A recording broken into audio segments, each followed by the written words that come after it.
Thank you so much for joining me. Subscribe. And today I want to share again about mental health.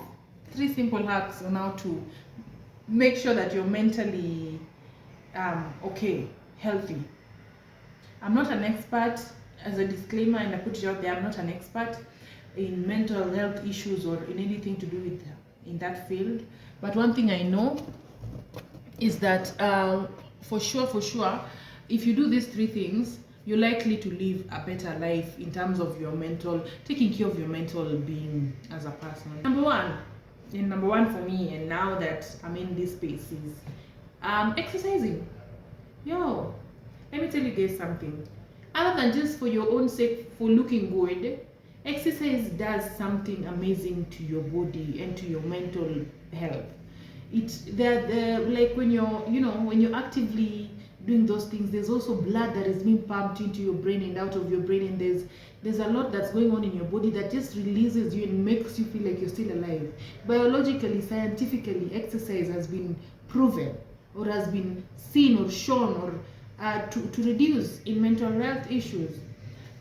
Don't just be the kind of people who go from 8 to 5, you're working, you're back home, working back home, working back home, working back home. What else do you do other than that?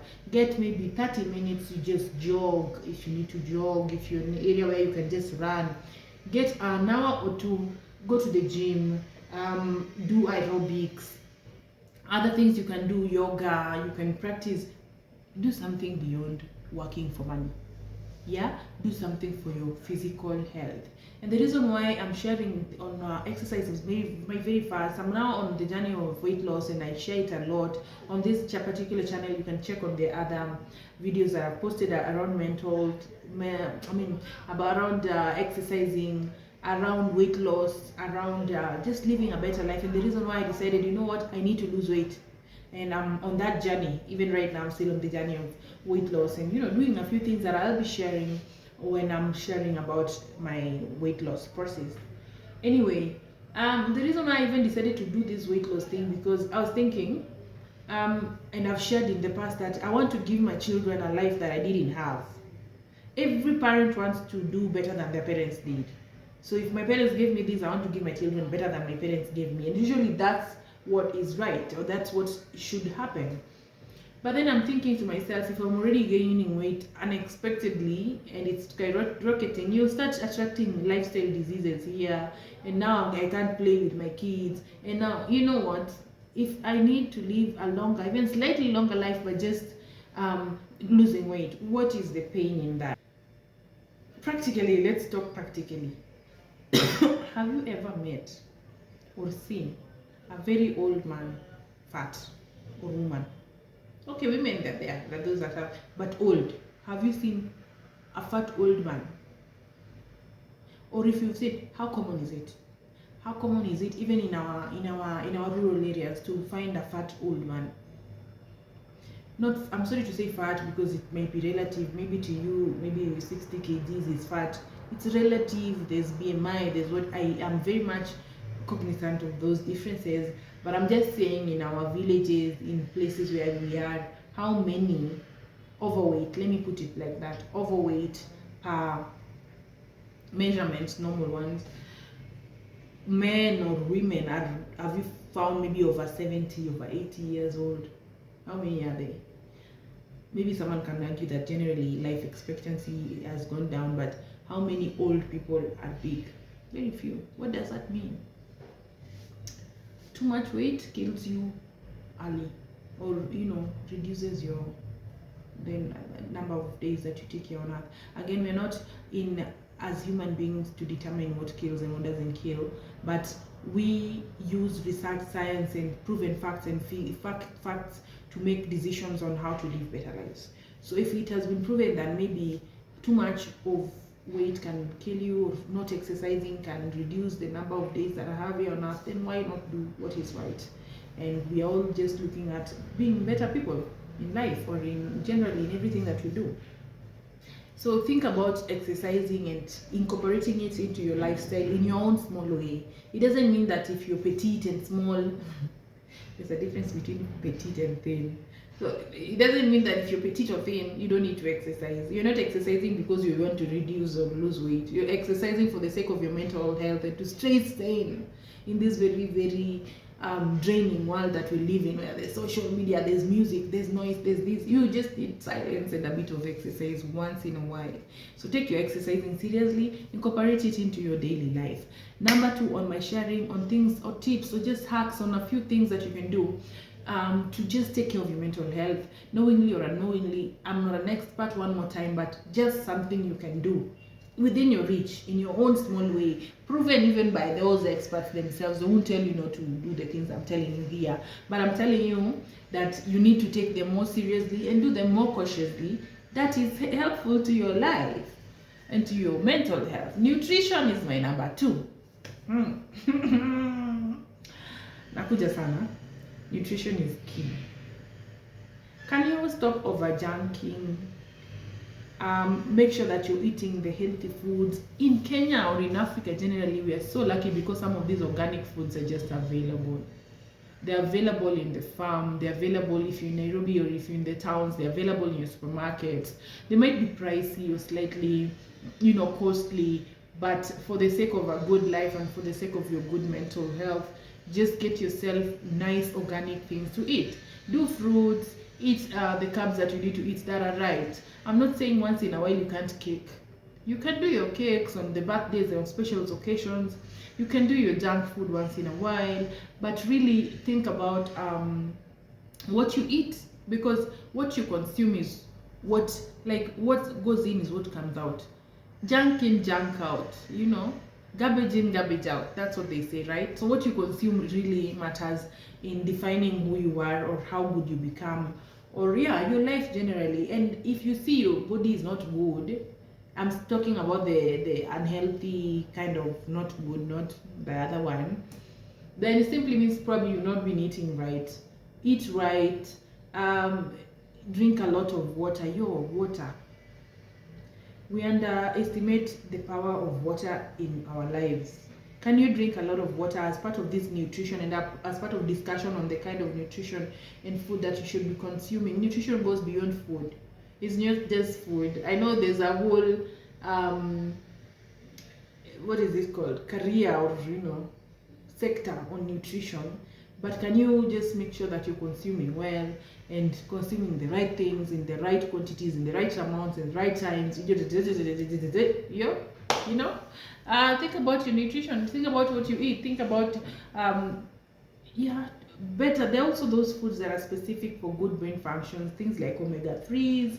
You can incorporate those in your food. So those things make things like fish really good for your body. And reduce on things like caffeines, reduce on alcohol, reduce on certain drugs. Just make sure at least whatever you consume, whether it's not just limited to food, is something that is good for your health. Generally, it counts at the end of the day on your thoughts, on your mind, on your mental health. And there's a few ways to take care of your mental health, by the way. Nutrition, key. That is my number 2. Let us go to number 3. That is also very, very important for your mental health. Number 3 and my final one is getting enough sleep. Getting enough sleep. How we underestimate the power of good enough sleep in this era. We live in an era of technology. We all have phones. I'm using my phone to record right now. You go to bed to sleep with your phone. You want to stay on that blue light in the dark for hours and hours. Hours and hours and hours of switched off light in the dark with your phone. Do you know what that blue light is doing to you? Do you know what it's doing to your brain? Can you Google and just get to know that light for the phone is so bad for you just before you sleep? And I know there are certain people who teach you that before you sleep, you need to stay away from your phone for a while. And even when you wake up in the middle of the night at 3 a.m., maybe to go for a short call or to take some water, whatever it is that makes you wake up at night, you don't need to touch your phone at night. Because you won't go back to sleep the same person if you just stay on that blue light and then you go back to bed. Really, don't let technology distract you from a simple thing as good sleep, good enough continuous sleep. Some of us who have kids, trust me, like for me, I probably don't have continuous sleep, and I know how sleep is important, and sometimes it's still very hard because I have to wake up in the middle of the night to feed the baby. But I value it so much that sometimes, like on Sundays or Saturdays, I take maybe just a few hours off and just lock myself in the room. You guys deal with the baby. If she's crying, you deal with her. As long as she's alive and breathing and everything is okay, deal with her. To sleep. To sleep. Prioritize your sleep, especially if you're in places where there's really nothing stopping you from proper sleeping and arranging your sleeping schedule or something like that. Go to bed early, maybe 8, 9. People around me feel like going to bed at 8 is what? Bado ni mapema, you're probably still in town.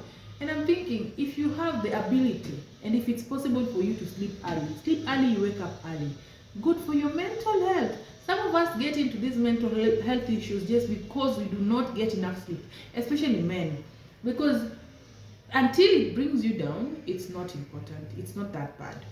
Until it kills you, it's not that bad. We take it for granted, but enough sleep, quality sleep, oh my god, quality sleep is very important. Because you think about it like this, getting 6 hours of continuous quality sleep means also like silence and just properly sleeping without distractions.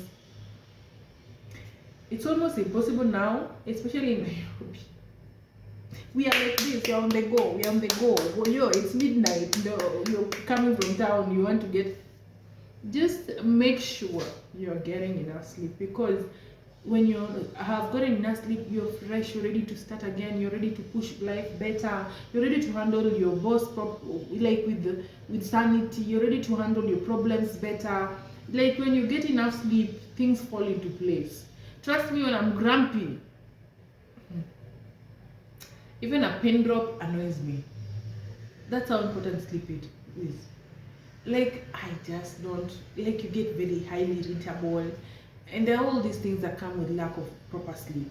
So I don't know how I can emphasize that we need to get continuous quality sleep, just for the sake of our mental health, just for the sake of our future, just for the sake of living a long life, just for the sake of living a good life, quality life.